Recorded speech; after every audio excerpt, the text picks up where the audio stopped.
नमस्कार। दोपहर समाचार में आपका स्वागत है।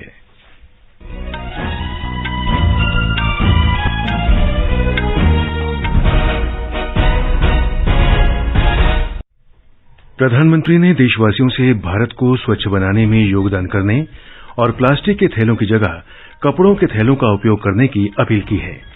आकाशवाणी से मन की बात कार्यक्रम में प्रधानमंत्री ने कहा, भारत की डिजिटल क्रांति देश के हर कोने में पहुंची और घर घर में डिजिटल इंडिया की शक्ति पहुंचाने में ऐप की बड़ी भूमिका निभा रही है। श्री मोदी ने ई संजीवनी ऐप पर परामर्श प्राप्त करने वालों की संख्या 10 करोड़ से अधिक होने को बड़ी उपलब्धि बताया है। प्रधानमंत्री ने देश के स्वर्णिम इतिहास से युवाओं को जोड़ने के लिए लोगों से पारंपरिक शैलियों की बहाली का आह्वान किया।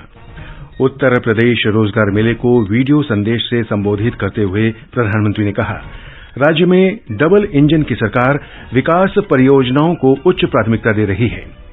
आबकारी नीति घोटाला मामले में दिल्ली के उप मुख्यमंत्री मनीष सिसोदिया से केंद्रीय अन्वेषण ब्यूरो की पूछताछ जारी। नागालैंड और मेघालय में विधानसभा चुनाव के लिए मतदान की सभी तैयारियां पूरी। और केपटाउन में आईसीसी महिला टी20 क्रिकेट विश्व कप के फाइनल में आज ऑस्ट्रेलिया का सामना दक्षिण अफ्रीका से होगा।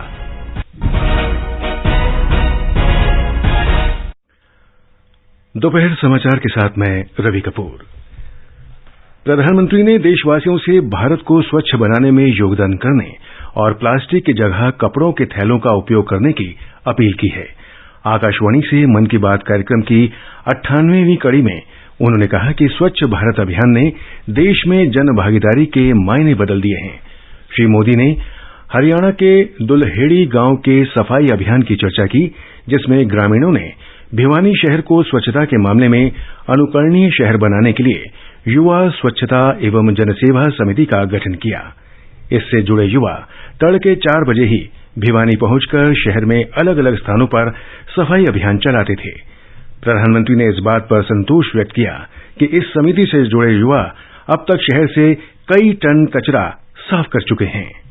स्वच्छ भारत अभियान का एक महत्वपूर्ण आयाम वेस्ट टू वेल्थ भी है। ओडिशा के केंद्रपाड़ा जिले की एक बहन कमला मोहराना एक स्वयं सहायता समूह चलाती हैं। इस समूह की महिलाएं दूध की थैली और दूसरी प्लास्टिक पैकिंग से टोकरी और मोबाइल स्टैंड जैसी कई चीजें बनाती हैं। ये इनके लिए स्वच्छता के साथ ही आमदनी का भी एक अच्छा जरिया बन रहा है। हम अगर ठान लें तो स्वच्छ भारत में अपना बहुत बड़ा योगदान दे सकते हैं। प्रधानमंत्री ने ई संजीवनी ऐप पर इलाज के लिए परामर्श मांगने वालों की संख्या 10 करोड़ को पार करने पर इस बात पर प्रसन्नता व्यक्त की। श्री मोदी ने इसे एक बड़ी उपलब्धि बताया। ई संजीवनी ऐप से दूर बैठे वीडियो कॉन्फ्रेंस के माध्यम से डॉक्टर से अपनी बीमारी के बारे में सलाह कर सकते हैं। इस ऐप का उपयोग करके अब तक टेली कंसल्टेशन करने वालों की संख्या 10 करोड़ के आंकड़े को पार कर गई है। भारत के लोगों ने तकनीक को कैसे अपने जीवन का हिस्सा बनाया है, ये इसका जीता जागता उदाहरण है। प्रधानमंत्री ने कहा कि डिजिटल इंडिया की शक्ति आज देश के प्रत्येक कोने में देखी जा सकती है। प्रधानमंत्री ने कहा कि ई संजीवनी ऐप कोविड के दौरान लोगों के लिए वरदान साबित हुआ है। प्रधानमंत्री ने डिजिटल भुगतान के लिए यूपीआई की सक्षमता पर गर्व व्यक्त किया। उन्होंने कहा कि अब कई देश इसे अपना रहे हैं। भारत के यूपीआई की ताकत भी आप जानते ही हैं। दुनिया के कितने ही देश इसकी तरफ आकर्षित हैं। कुछ दिन पहले ही भारत और सिंगापुर के बीच यूपीआई पे नाउ लिंक लॉन्च किया गया। अब सिंगापुर और भारत के लोग अपने मोबाइल फोन से उसी तरह पैसे ट्रांसफर कर रहे हैं जैसे वे अपने अपने देश के अंदर करते हैं। मुझे खुशी है कि लोगों ने इसका लाभ उठाना शुरू कर दिया है। प्रधानमंत्री ने कहा कि हाल ही में पश्चिम बंगाल के हुगली जिले के बांसबेरिया में त्रिवेणी कुंभ महोत्सव आयोजित हुआ, जिसमें 8 लाख से अधिक श्रद्धालुओं ने भागीदारी की। श्री मोदी ने इसे एक विशेष अवसर बताया क्योंकि ये महोत्सव लगभग 700 वर्ष बाद फिर से शुरू किया गया है। 700 साल पहले बंगाल के त्रिवेणी में होने वाला ये महोत्सव बंद हो गया था। 2 वर्ष पहले स्थानीय लोग और त्रिवेणी कुंभो परिचालना समिति के माध्यम से ये महोत्सव फिर शुरू हुआ है। आप सिर्फ एक परंपरा को ही जीवित नहीं कर रहे हैं, बल्कि आप भारत की सांस्कृतिक विरासत की भी रक्षा कर रहे हैं। श्री मोदी ने देश के स्वर्णिम इतिहास से युवाओं को जोड़ने के प्रयास की प्रशंसा की। उन्होंने कहा कि देश में ऐसी कई परंपराएं रही हैं जिन्हें पुनर्जीवित करने की आवश्यकता है। उन्होंने आशा व्यक्त की कि इन परंपराओं पर चर्चा से लोग निश्चय ही प्रेरित होंगे। प्रधानमंत्री ने मन की बात कार्यक्रम की अब तक की यात्रा की चर्चा की। उन्होंने इस बात पर प्रसन्नता व्यक्त की कि ये कार्यक्रम लोक भागीदारी का एक असाधारण मंच बन गया है। प्रधानमंत्री ने हाल ही में प्रदान किए गए उस्ताद बिस्मिल्लाह खान युवा पुरस्कार का उल्लेख किया। ये पुरस्कार संगीत और निष्पादन कला के क्षेत्र में उदयीमान कलाकारों को दिया जाता है। प्रधानमंत्री ने संग्राम सिंह सुहास भंडारे सहित कई विजेताओं का जिक्र किया जिन्हें वारकरी कीर्तन के लिए पुरस्कृत किया गया है। प्रधानमंत्री ने देशवासियों को होली की शुभकामनाएं भी दी। उन्होंने कहा कि श्रोताओं को वोकल फॉर लोकल यानी स्थानीय उत्पादों के उपयोग से त्योहार मनाने का संकल्प याद रखना चाहिए। ये समाचार हमारी वेबसाइट newsonair.com/hindi और हमारे mobile app news on AIR पर भी उपलब्ध हैं। दोपहर समाचार में आपका फिर स्वागत है। प्रधानमंत्री नरेंद्र मोदी ने आज उत्तर प्रदेश सरकार के रोजगार मेले को वीडियो संदेश से संबोधित किया। श्री मोदी ने कहा कि डबल इंजन की सरकार राज्य में विकास परियोजनाओं को उच्च प्राथमिकता दे रही है। मेले में उत्तर प्रदेश पुलिस के चयनित उप निरीक्षकों और नागरिक पुलिस में चयनित अभ्यर्थियों, प्लाटून कमांडरों और दमकल विभाग में सेकेंड अधिकारियों को नियुक्ति पत्र सौंपे गए। प्रधानमंत्री ने लगभग हर सप्ताह भारतीय जनता पार्टी शासित राज्य में रोजगार मेले को संबोधित करने का अवसर मिलने पर प्रसन्नता व्यक्त की। उन्होंने कहा कि देश को लगातार प्रतिभाशाली युवा मिल रहे हैं जो अपने नए विचारों से सरकारी तंत्र को अधिक कुशल बना रहे हैं।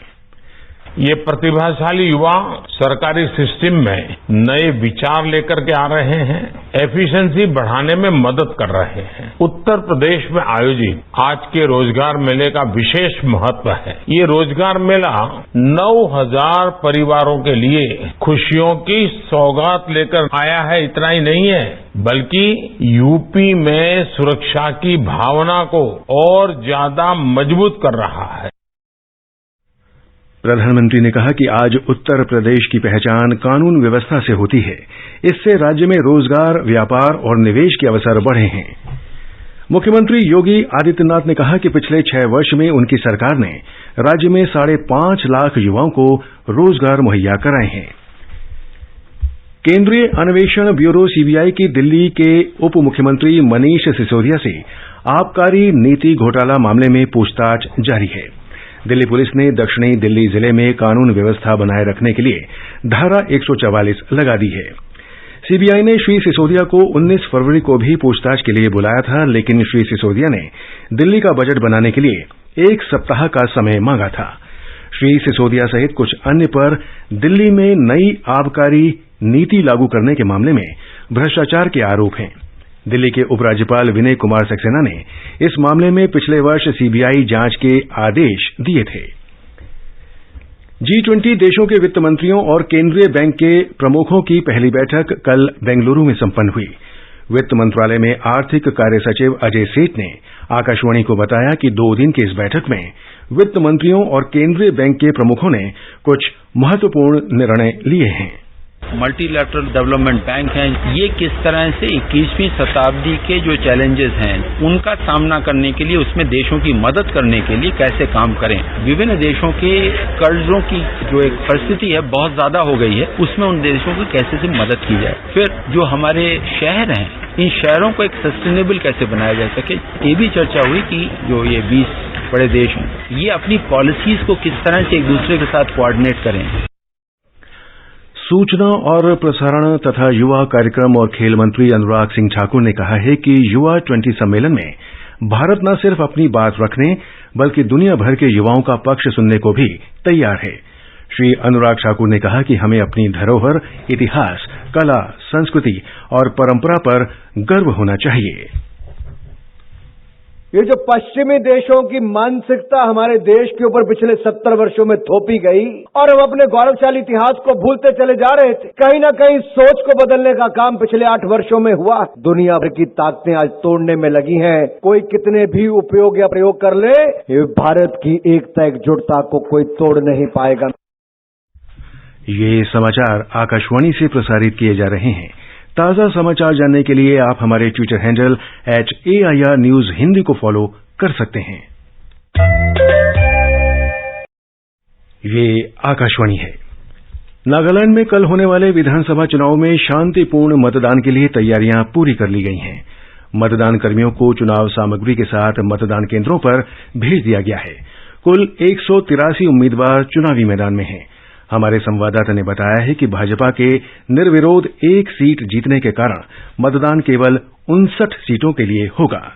पूरे प्रदेश में कुल 2315 मतदान केंद्र है। सभी मतदान केंद्रों पर सुरक्षा बलों का पहरा रहेगा। 368 मतदान केंद्र सिर्फ महिला अधिकारियों द्वारा प्रबंधित किए जाएंगे और 4 बूथ दिव्यांगों द्वारा चलाए जाएंगे। इसके अलावा पूरे प्रदेश में 15 मॉडल पोलिंग स्टेशन भी होंगे। आसनों के साथ मैं मानस प्रतिम शर्मा, आकाशवाणी समाचार, कोहिमा। प्रधानमंत्री नरेंद्र मोदी ने मेघालय में सुचारू मतदान सुनिश्चित करने के लिए चुनाव आयोग के प्रयास में शामिल लोगों की प्रशंसा की है। मेघालय में सड़क दुर्घटना में एक चुनाव अधिकारी की मृत्यु हो गई है। ये दुर्घटना कल रात पोतामती गांव के पास हुई, जब चुनाव कर्मियों को लेकर मतदान केंद्र जा रही गाड़ी पलट गई।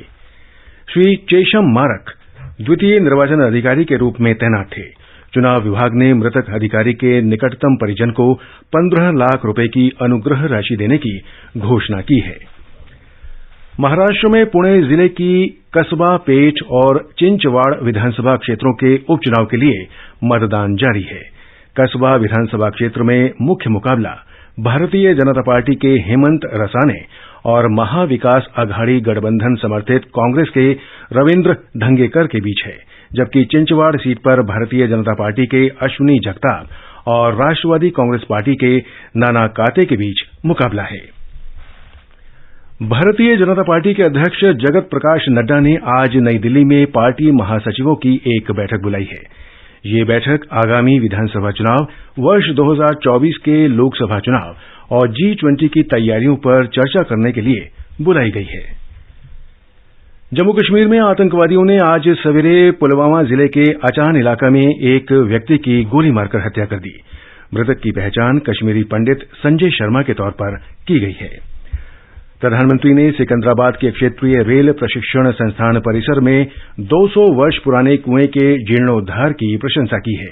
रेल मंत्रालय के ट्वीट का उल्लेख करते हुए प्रधानमंत्री मोदी ने इसे सराहनीय प्रयास बताया। संस्थान ने वर्षा जल संचयन के लिए कुएं के आसपास पिट का निर्माण किया है। केपटाउन में आईसीसी महिला T20 क्रिकेट विश्व कप का फाइनल आज दक्षिण अफ्रीका और ऑस्ट्रेलिया के बीच खेला जाएगा। मैच भारतीय समय के अनुसार शाम 6:30 बजे शुरू होगा। ऑस्ट्रेलिया ने भारत को और दक्षिण अफ्रीका ने इंग्लैंड को हराकर फाइनल में प्रवेश किया था। बंजारा धर्मगुरु संत सेवालाल महाराज की 284वीं जयंती की नई दिल्ली में शुरुआत हो गई है। संस्कृति मंत्रालय पहली बार ये जयंती मना रहा है। अंत में मुख्य समाचार एक बार फिर। प्रधानमंत्री ने देशवासियों से भारत को स्वच्छ बनाने में योगदान करने और प्लास्टिक थैलों की जगह कपड़ों के थैलों का उपयोग करने की अपील की है। आकाशवाणी से मन की बात कार्यक्रम में प्रधानमंत्री ने कहा, भारत की डिजिटल क्रांति देश के हर कोने में पहुंची और घर घर में डिजिटल इंडिया की शक्ति पहुंचाने में ऐप की बड़ी भूमिका। श्री मोदी ने ई-संजीवनी ऐप पर परामर्श प्राप्त करने वालों की संख्या 10 करोड़ से अधिक होने को बड़ी उपलब्धि बताया है। प्रधानमंत्री ने देश के स्वर्णिम इतिहास से युवाओं को जोड़ने के लिए लोगों से पारंपरिक शैलियों की बहाली का आह्वान किया। उत्तर प्रदेश रोजगार मेले को वीडियो संदेश से संबोधित करते हुए प्रधानमंत्री ने कहा, राज्य में डबल इंजन की सरकार विकास परियोजनाओं को उच्च प्राथमिकता दे रही है। आबकारी नीति घोटाला मामले में दिल्ली के उप मुख्यमंत्री मनीष सिसोदिया से केंद्रीय अन्वेषण ब्यूरो की पूछताछ जारी।